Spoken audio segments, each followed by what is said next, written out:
Movie की शुरुआत होती है एक सुकून भरे खामोश से घर से, जिसके एटिक में हम पीटर नाम के एक आदमी को एक पुराना रेडियो ठीक करता हुआ देखते हैं। उसकी वाइफ उसे एटिक में आकर कहती है खाना तैयार है, 15 मिनट में ये काम छोड़कर नीचे आ जाइएगा। पीटर हाँ में सर हिलाते हुए दोबारा अपने काम में मसरूफ हो जाता है और जैसे ही उस रेडियो को ठीक करके प्ले करता है तो एकदम से उसके घर की घड़ी की सुइयां रुक जाती हैं।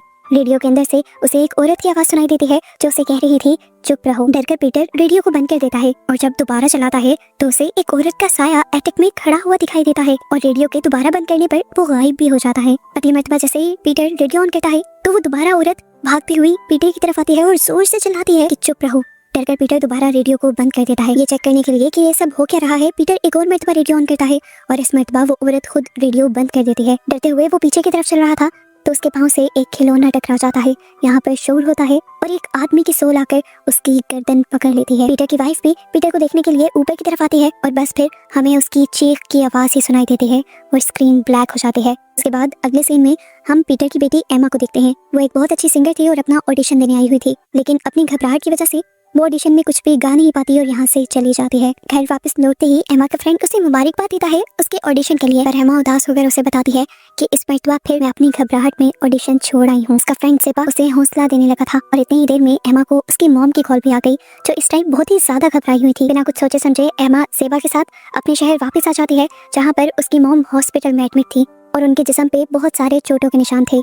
इतनी ही देर में डॉक्टर यहाँ पर आते हैं और एमा को अकेले में मिलने को कहते हैं। डॉक्टर बताते हैं कि तुम्हारे डैड सीढ़ियों से गिरे थे जिसकी वजह से उनके दिमाग में चोट आई है, दिमाग में ब्लड क्लॉट बन गया है, इसकी वजह से उनकी हालत खतरे में है। वो आईसीयू में एडमिट हैं और साथ ही उनकी कई पसलियां और हड्डियां भी टूट गई हैं। डॉक्टर ये भी बताते हैं कि एमा की मॉम के पूरे जिस्म पर भी चोटों के निशान हैं और इससे डॉक्टर्स को ये लग रहा है कि एमा के डैड ने एमा की मॉम को टॉर्चर किया है और इस सारे वाकये के दौरान एमा की मॉम ने एमा के डैड को सीढ़ियों से धक्का देकर गिरा दिया है। इसी वजह से अब एमा की मॉम को भी अंडर ऑब्जर्वेशन रखा जा रहा था। एमा अपनी मॉम को हौसला देती है और कहती है कि डैड की हालत अब बेहतर है, आज रात आप भी हॉस्पिटल में रहें, कल को मैं आपको घर ले जाऊंगी। घर का नाम सुनते ही एमा की मॉम घबरा गई थी। वो उसे कहती है घर मत जाना।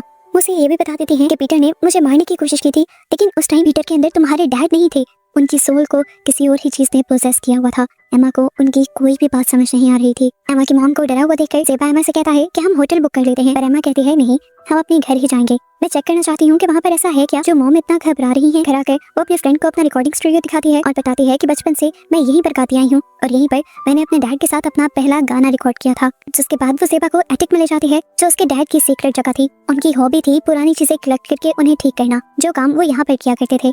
इन सारी चीजों को देखते हुए एमा बहुत ज्यादा इमोशनल हो चुकी थी।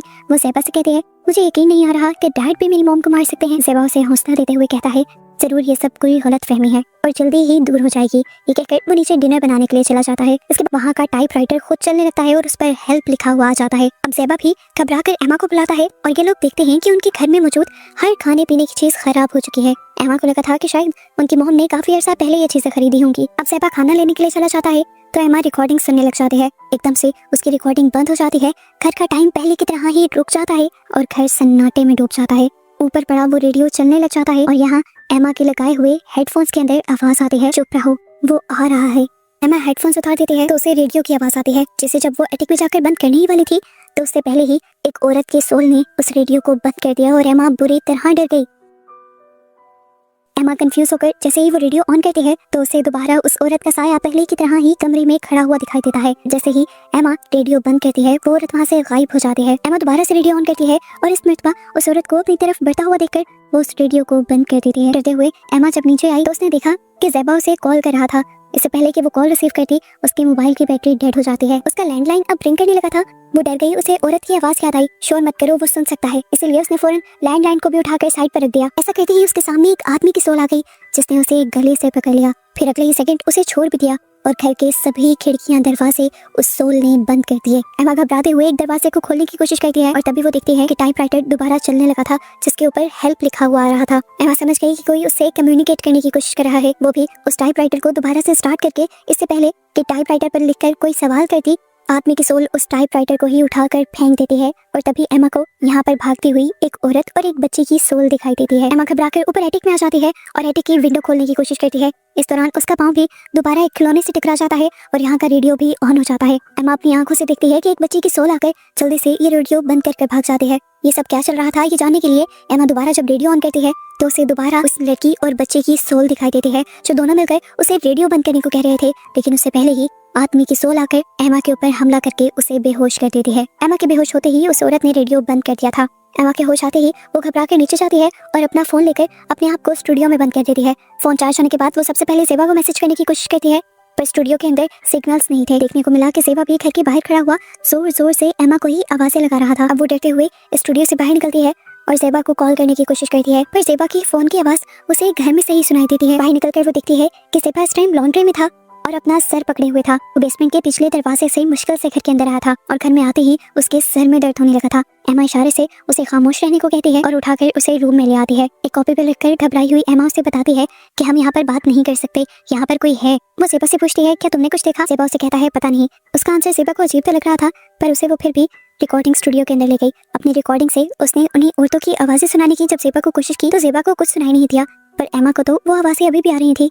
इस मर्तबा उस आवाज में एक दूसरी आवाज भी थी कि वो इधर ही है। कि सुनते ही एमा घबरा जाती है और जैसे ही पीछे देखती है तो ज़ेबा गायब हो चुका था वहाँ से। वो बाहर आई तो ज़ेबा लिविंग रूम में था और अजीब क्रीपी तरीके से रॉकिंग चेयर पर झूल रहा था। इसी चेयर के पीछे उसे वो औरत भी नजर आती है जो उसे खामोश रहने का इशारा करते हुए गायब हो जाते हैं। अब एमा जब ज़ेबा के पास जाती है तो ज़ेबा की एक आंख हम सफेद हुई दिखती है, जिसका मतलब था कि ज़ेबा को भी उस आदमी की सोल ने पोजेस कर लिया था।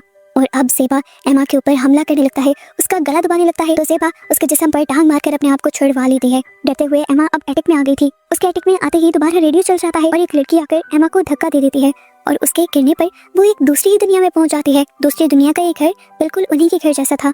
असल में वो बच्ची वियन दिखा रही थी एमा को अपनी पुरानी लाइफ का। उसकी मॉम उसे चुप रहने को कह रही थी क्योंकि अभी कुछ देर बाद उसके डैड घर आने वाले थे, जिनको उन दोनों की आवाजें पसंद नहीं थी। जंग में उनकी एक आंख भी जाया हो गई थी, इसी वजह से अब वो हमेशा गुस्से में रहते थे। इसी वियन में अब वो आदमी भी आ जाता है, जिससे डरते हुए वो औरत खाना सर्व करने लग जाती है। लेकिन वो डर से इतनी ज्यादा घबराई हुई थी कि उसके हाथ से एक प्लेट गिरकर टूट गई, जिसकी आवाज से उस आदमी को इतना गुस्सा आया कि उसने इसकी सजा में जोर से अपनी वाइफ को मारा। वो बच्ची जो ये सब देख रही थी, डरते हुए वो जब पीछे हुई तो उसके हाथ से वो रेडियो गिर गया, जो रेडियो इस टाइम एमा के घर पर था। रेडियो के चलते ही उस आदमी का गुस्सा बढ़ने लगा। उस बच्ची ने रेडियो को बंद करने की भी कोशिश की, लेकिन रेडियो बंद नहीं हुआ। इस गुस्से में उस आदमी ने अपनी वाइफ का गला घोटकर उसे मारने की कोशिश की, जिसे बचाने के चक्कर में जब उसकी बेटी उसके सामने आई तब तक उसकी मॉम मर चुकी थी। बच्चे ने भी एक छुरी उसके दिल में स्टैब कर दी थी और इस दौरान उस आदमी ने अपनी बेटी का गला पकड़ा हुआ था और मरने से पहले वो अपनी बेटी को मार कर मरता है। और ये सब देखते हुए एमा जोर जोर से चिल्लाते हुए रोने लग जाती है। इसी दौरान हम देखते हैं कि एमा अपनी वियन से बाहर आ गई थी, जहाँ पर पोजेस हुआ ज़ेबा उसके ऊपर हमला कर चुका था। पास पड़ा एक खिलौना उठाकर उसके सर में मारती है और अपनी जान बचाकर स्टूडियो में चली जाती है। ज़ेबा भी उसके पीछे जब स्टूडियो आता है तो एमा जल्दी से स्टूडियो से निकलकर उस स्टूडियो को लॉक कर देती है और दूसरे रूम में खड़े होकर स्टूडियो के अंदर गाने बजाने लगती है ताकि ज़ेबा के अंदर मौजूद उस आदमी की सोल को तंग कर सके। अपने आप को बचाने के लिए एमा ने दोबारा अपने आप को आकर ऊपर एटिक में बंद कर दिया था और आने से पहले उसने घर की सारे अप्लायंसेस भी ऑन कर दिए थे ताकि उनकी आवाज़ों से घर में शोर बना रहे। ज़ेबा जो उन आवाज़ों से बुरी तरह तंग आ चुका था, वो स्टूडियो में लगे सारे ही स्पीकर्स तोड़कर स्टूडियो के बाहर आ जाता है, यहाँ तक कि एटिक के अंदर भी आ जाता है। एमा अभी भी ज़ेबा को तंग कर रही थी और ज़ेबा के सर में बहुत ज्यादा दर्द होने लगा था। इससे पहले कि वो आदमी ज़ेबा की बॉडी को छोड़ देता, घर की लाइट चली जाती है और घर में एक और मर्तबा सन्नाटा छा जाता है। वो आदमी अब दोबारा एमा के ऊपर हमला करने ही वाला होता है कि खुद ब खुद यहाँ पर रेडियो चल जाता है और रेडियो के अंदर से उस आदमी की वाइफ और बेटे की आवाजें आने लगती हैं और इन आवाज़ों से वो आदमी इतना ज़्यादा तड़प जाता है कि एमा के ऊपर हमला करने को भूलकर वहीं पर बैठ जाता है और एमा समझ जाती है कि ये आदमी दुनिया के सारे शोर से कहीं ज़्यादा अपनी बेटी और अपनी बीवी के शोर से नफरत करता है, उनकी आवाज़ों से नफरत करता है। इसी दौरान अब वो लड़की और बच्ची भी एमा के सामने आ जाती हैं और एमा का हाथ पकड़ लेती हैं। वो दोनों इतनी जोर से चिल्लाती हैं कि आदमी तड़प जाता है। इनको देखते हुए एमा भी इनके साथ जोर से चिल्लाने लग जाती है कि ये पूरा घर शोर से गूंज उठता है, हिलने लग जाता है। इस शोर से तंग आकर आखिर वो आदमी ज़ेबा की बॉडी को भी छोड़कर बाहर निकल आता है और इस शोर से तंग आकर यहाँ से चला जाता है। उसके यहाँ से जाते ही उसकी वाइफ और बेटे की भी सोल्स यहाँ से गायब हो चुकी थी। एमा समझ गई थी कि उनकी सोल्स भी अब अपनी असली जगह पर पहुंच गई हैं, यानी हेवन में चली गई हैं जहाँ पर उन्हें होना चाहिए था। ज़ेबा भी अब वापस ठीक हो गया था और अब एमा उसे गले लगा लेती है। कुछ दिन गुजरते हैं, घर का माहौल ठीक हो जाता है। एमा के मॉम डैड भी ठीक होकर घर वापस आ जाते हैं और ये लोग कुछ दिन एंजॉय करते हैं। और इस दौरान एमा की मॉम एमा से कहते हैं उस दिन जिसने मुझे मारा वो तुम्हारे डैड नहीं थे। एमा उन्हें तसल्ली देती है कि मैं जानती हूँ, मैंने देखा था कि वो कोई और है। ये कहकर वो अपनी मॉम को गले लगा लेती है और कुछ दिन बाद ये दोनों यहाँ से चले जाते हैं अपने घर वापस। एमा ने उस रेडियो को भी अपने घर से बाहर फेंक दिया था। इस रेडियो को कोई और लड़का उठाकर एक इंटीक शॉप में बेच देता है। इस इंटीक शॉप में इस रेडियो की तरह और भी पुरानी चीजें थी। कुछ ही देर में एक लड़की भी इस एंटीक शॉप को विजिट करने के लिए आती है। वो यहाँ पर रखे हुए एक पोर्ट्रेट की पिक्चर लेती है तो वो पोर्ट्रेट उस लड़की को ही अपने अंदर खींच लेता है। इसके साथ ये मूवी इस सस्पेंस के साथ खत्म हो जाती है कि आखिर उस लड़की के साथ क्या हुआ होगा।